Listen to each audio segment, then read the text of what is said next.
नमस्कार बच्चों, संस्कृत कक्षा में आपका स्वागत है। 5वां अध्याय जिसका पहले वीडियो भेजी जा चुकी है, अब आपका इसमें क्या है, पुनः बोधन यानी कि उसको रिपीट किया जा रहा है। तो इसमें आपका अध्याय है पंडिता रमाबाई, यानी कि जो रमाबाई है उनके बारे में बताया गया। और उनके नाम के आगे पंडिता क्यों लगाया गया, क्योंकि संस्कृत की शिक्षा लेकर वो इतनी विद्वान हो गई थी कि उन्हें पंडिता की उपाधि दी गई।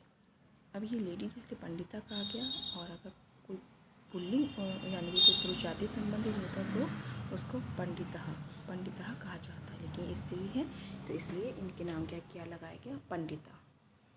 तो देखिए इसमें आप, क्योंकि पहले भेजा चुकी इसकी वीडियो, तो इसका दोहरान कार्य है। तो देखिए, स्त्री शिक्षा क्षेत्र अग्रगण्य पंडिता रमाबाई 1858 में ख्रीष्टाब्दी जन्म इलाहाबाद। स्त्री शिक्षा के क्षेत्र में सबसे आगे जो थी, जिनको गिना जाता है या मतलब जिनका नाम लिया जाता है, पंडिता रमाबाई, जिनका जन्म 1858 में हुआ। उनके पिता तस्य पिता अनंत शास्त्री डोंगरे, माता च लक्ष्मीबाई आस्था। उनके पिता अनंत शास्त्री डोंगरे और माता कौन थी, लक्ष्मीबाई।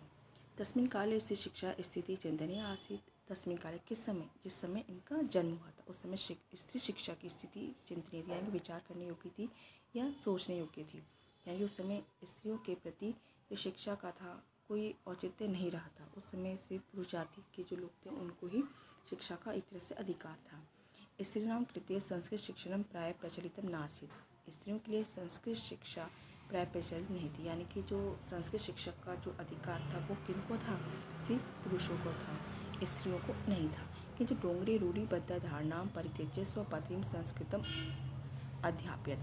किंतु डोंगरे कौन, जो रमाबाई के जो पिताजी थे, उन्होंने इस प्रकार की जो रूढ़ी से बंधी हुई इस प्रकार की विचारधारा के अधीन जो परंपरा थी, उसको, उस धारणा का क्या करा, उन्होंने परित्याग करते हुए अपनी पत्नी को संस्कृत पढ़ाई।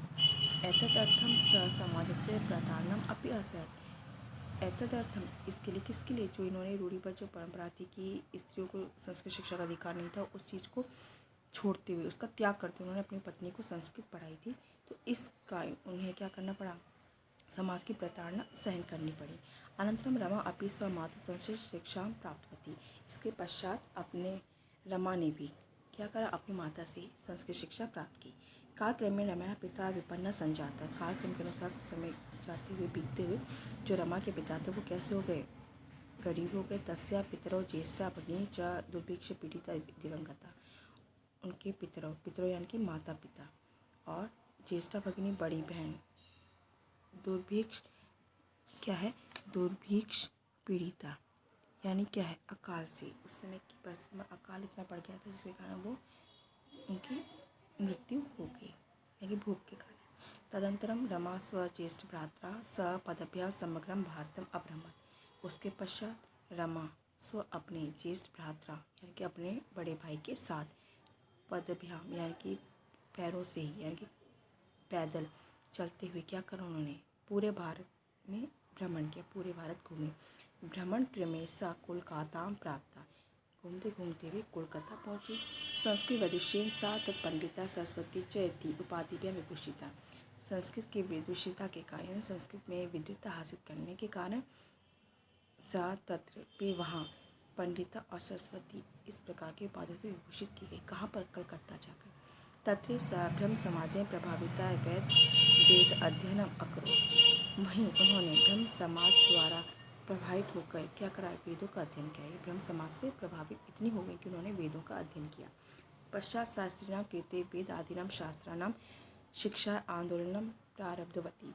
उन्होंने स्त्रियों के लिए, या इसके पश्चात उन्होंने क्या करा, स्त्रियों के लिए वेद आदि शास्त्रों की शिक्षा के लिए आंदोलन प्रारंभ कर दिया।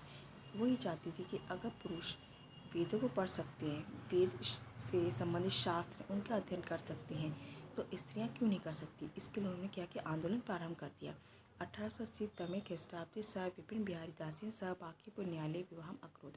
1880 ईस्वी में उन्होंने विपिन बिहारी दास के साथ बांकीपुर न्यायालय में विवाह किया। सार्ध एक वर्ष अनंतरम तस्य पति दिवंगता। सार्ध एक यानी कि सार्ध मतलब आधा, एक यानी कि 1.5 वर्ष के पश्चात उनके पति की मृत्यु हो गई। यानी क्या है, उनके साथ परिस्थिति ऐसी रही कि अकेले उन्हें यहाँ तक पहुँचना पड़ा। पहले उनकी बड़ी बहन गुजरी, उनके माता पिता गुजरे, ठीक है। उसके बाद क्या हुआ, जब विवाह हो गया, विवाह के 1-1.5 साल के पश्चात उनके पति की भी मृत्यु हो गई। तदनन्तरं सा पुत्र्या मनोरमया स जन्मभूमि महाराष्ट्रं प्रत्यागच्छत्। मतलब इसमें ये बताया गया है कि इस अध्याय में कि चाहे कैसी परिस्थितियाँ हैं, हमें क्या उनका सामना करना चाहिए, उनसे क्या हताश नहीं होना चाहिए। वही बताया गया कि इतनी कैसी विपरीत परिस्थितियों के बावजूद भी क्या वो रुके या उनके कदम रुके नहीं, वो आगे आगे बढ़ती चली गई। तो विपरीत परिस्थितियाँ हर एक व्यक्ति के जीवन में जरूर आती हैं।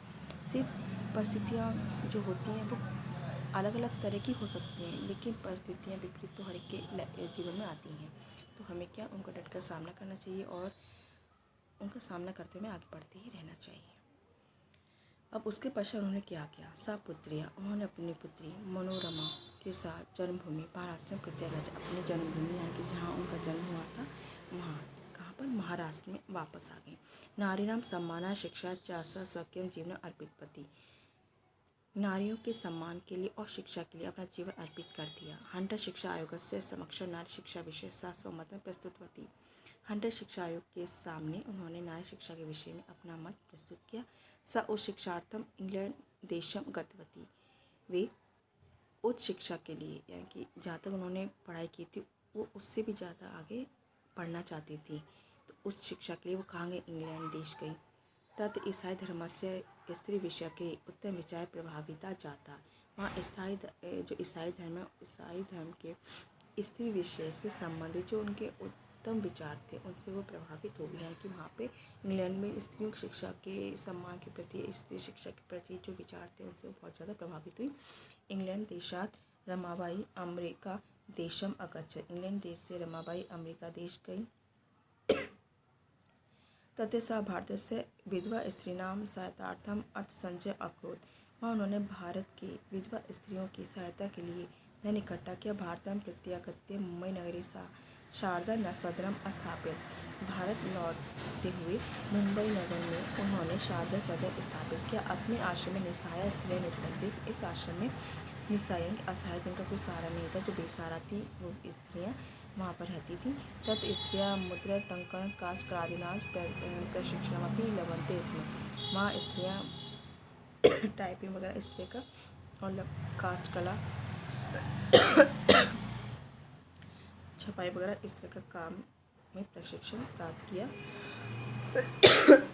परंतु इदं सदनं पुणे नगरे स्थानांतरितं जातम्, परंतु यह सदन पुणे नगर में स्थानांतरित हो गया। तथा पुणे नगरस्य समीपे केटगांव स्थाने मुक्ति मिशन नाम संस्थानम तया स्थापितम, वहाँ से पुणे नगर के समीप केटगांव स्थान पर मुक्ति मिशन नाम की जो संस्था थी उसको इनके द्वारा स्थापित की गई। अत्र अधुना अपि निराश्रिता स्त्रियः सत्सम्मानं जीवनं यापयन्ति, यहाँ यानी कि उस समय जब इन्होंने जो रमाबाई थी उन्होंने जो स्थापना की थी उस समय से लेकर आज भी, इस समय में भी यानी कि वर्तमान समय में भी निराश्रित जो क्या जिनका कोई आश्रय नहीं है, कोई रहने की व्यवस्था नहीं है, इससे सत्सम्मान जीवनम यापन थी, वो स्त्रियाँ भी यहाँ पे सम्मान से जीवन यापन करती हैं, अपना जीवन बिताती हैं। 1922 तमी ख्रीष्टाब्दे रमाबाई महोदयायाः निधनम् अभवत्, 1922 ईस्वी में रमाबाई महोदया का निधन हो गया। सा देश विदेशाम अनेकासु भाषासु निपुणा आसीत्, वे देश विदेशों की अनेक भाषाओं में निपुण थी। समाज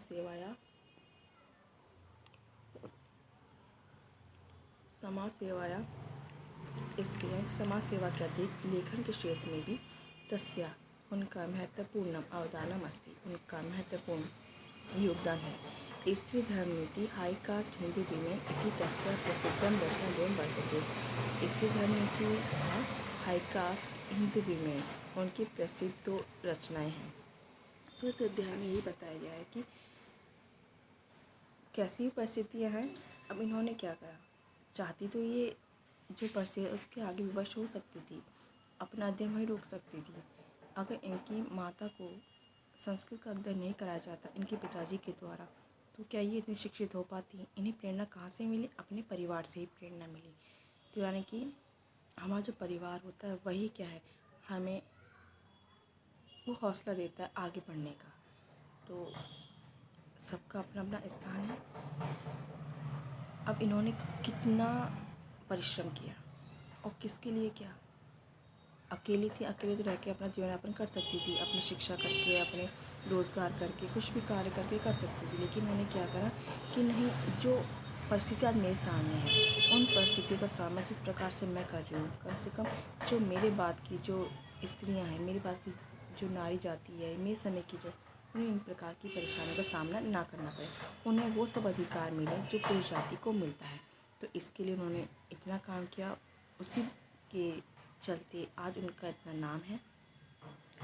ये था आपका 5वां अध्याय। धन्यवाद।